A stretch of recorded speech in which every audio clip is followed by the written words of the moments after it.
वृंदावन का दिव्य राधा रमण मंदिर सप्त देवालय में से एक है। मंदिर 500 साल पहले हुए मंदिर की स्थापना गोपाल भट्ट गोस्वामी जी ने की स्थापना। शालिग्राम शिला से प्रकट हुआ श्री विग्रह देश विदेश से दर्शन के लिए पहुंचते हैं भक्त। श्री राधा रमन जी की कृपा से पूरी होती है मनोकामना। वृंदावन भगवान कृष्ण और राधा जी की रास स्थली है। यहाँ के कण कण में प्रभु का वास है। यूं तो वृंदावन में हजारों मंदिर हैं, लेकिन वृंदावन के सप्त देवालय प्रमुख हैं।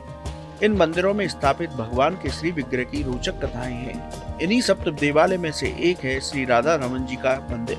गौड़ी संप्रदाय के अनुसार इस मंदिर में पूजा पाठ पर्व त्योहार मनाए जाते हैं। इस मंदिर में शालिग्राम शिला से भगवान प्रकट हुए। मंदिर की स्थापना 500 साल पहले गोपाल भट्ट गोस्वामी जी ने की थी। मान्यता है कि गोपाल भट्ट गोस्वामी जी के सेवा भाव और भक्ति से प्रसन्न होकर वैशाख पूर्णिमा के पावन अवसर पर शालिग्राम शिला से भगवान श्री राधा रमण प्रकट हुए थे। आज श्री राधा रमण जी का 482वां प्राकट उत्सव है और राधा रमण मंदिर जो वृंदावन में है वो सप्त देवालय जो षट गोस्वामियों के द्वारा स्थापित हुए थे, सप्त देवालय उनमें से एक मंदिर है।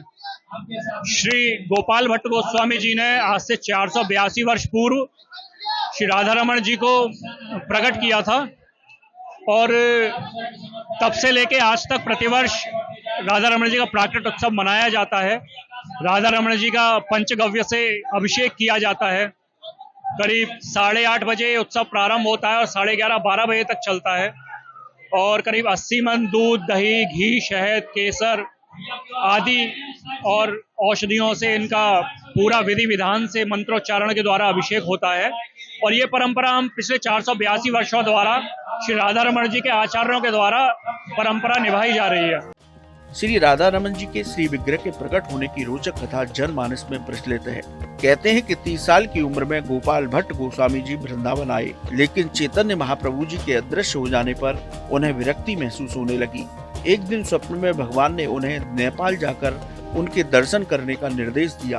गोपाल भट्ट जी स्वप्न के अनुसार नेपाल गए और गंडकी नदी में स्नान करने लगे। स्नान के लिए जैसे ही उन्होंने अपना जलपात्र डुबोया तो उसमें कई शालिग्राम शिलाएं आ गईं। उन्होंने जब इन शिलाओं को वापस नदी में डालने की कोशिश की तो वो पात्र से निकली ही नहीं। इन 12 शिलाओं को लेकर वो वृंदावन वापस आ गए। वैशाख पूर्णिमा के दिन टोकरी में शालिग्राम शिला को रखकर आराम करने लगे। अगली सुबह जब देखा तो उस टोकरी में 11 शिलाएं थी और एक भगवान कृष्ण की बांसुरी बजाते हुए मूर्ति थी। इसी मूर्ति को गोपाल भट्ट गोस्वामी जी ने मंदिर में स्थापित किया और इन्हें राधा रमण नाम दिया। जिस दिन मंदिर में श्री राधा रमन जी की स्थापना की गई उस दिन परम कल्याणकारी वैशाख मास की पूर्णिमा तिथि थी। तब से लेकर आज तक श्री राधा रमन जी का प्रकट उत्सव मंदिर परिसर में मनाया जाता है। इस दौरान श्री राधा रमन जी का पंचामृत अभिषेक के साथ अनेक धार्मिक आयोजन मंदिर में होते हैं। यहाँ पे आज 482वां राधा रमन जी का प्राकट्य उत्सव का माहौल है और हम इसको अटेंड करने के लिए यहाँ पे आए हैं। आज सभी लोग, सभी वैष्णव जन इसी उत्सव में शामिल होने के लिए आए हैं। आज इस प्राकट्य उत्सव पर स्पेशल इसी कार्य के लिए आए हैं। राधा रमन जी के दर्शन करके अति प्रसन्नता हुई। बहुत ही बढ़िया तरीके से दर्शन हुए। श्री राधा रमन मंदिर सन 1542 में बनाया गया था।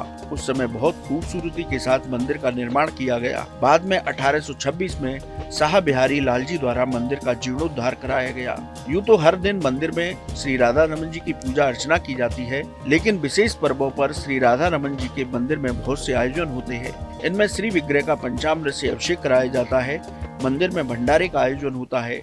मंदिर परिसर में लगातार संकीर्तन होता है। श्री राधा रमन जी के इन उत्सवों में देश विदेश से भक्त शामिल होने के लिए पहुंचते हैं। श्री राधा रमन जी की कृपा से भक्तों की सभी मनोकामनाएं पूरी होती हैं। इनके अद्भुत स्वरूप का दर्शन कर भक्त अपने को धन्य महसूस करते हैं। जब भी आप वृंदावन धाम की यात्रा करें तब श्री बांके बिहारी जी के साथ सप्त देवालय का दर्शन अवश्य करें। कैसी लगी आपको हमारी ये जानकारी हमें कमेंट बॉक्स में जरूर बताएं।